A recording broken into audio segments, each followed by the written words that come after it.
The world needs more good teachers, helping inspire people to work through and find the systems that really work, and less people pushing drugs, six-pack abs, and quick fixes to everything. Here are my top tips so you don't waste your time and spin your wheels in circles. 1. None of this, you must be a student for 10 years before you teach. You only need 2 things to be a teacher: knowledge, ideally wisdom, and passion. If you're all passion, you won't have a clue what you're talking about, and your students won't get anywhere far. Maybe you teach Aikido for 10 years and then get beat up in your first real fight and realize you wasted all your effort. And if you're all knowledge, few people will pay attention or be motivated to follow you. And as a teacher, you're almost nothing without other people. But when you have the passion to inspire people and the knowledge to leverage their efforts, that's when you start getting somewhere. You'll never be a perfect teacher, but the best way to get better is to practice. 2. Lead from the front. You have to set a good example for people. People will follow what you do, not what you say. 3.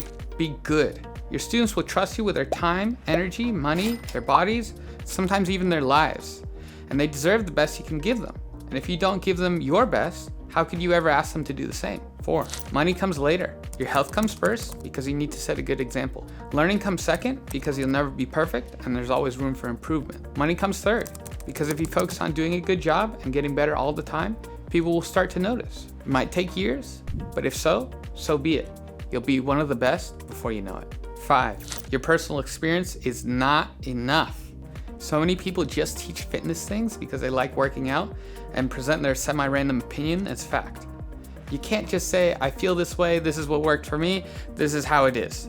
You need to do more research, consult the literature, know what the you're talking about before you teach something. Sorry. 6. There's no perfect method.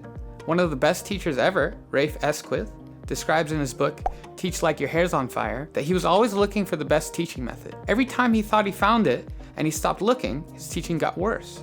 Eventually, he realized that the best method is to be always researching and working to improve your methods. This is my biggest litmus test for teachers. Show me a teacher who's been doing things the exact same way for years, and I'll show you a teacher who isn't very good. Keep working and continually improve your craft.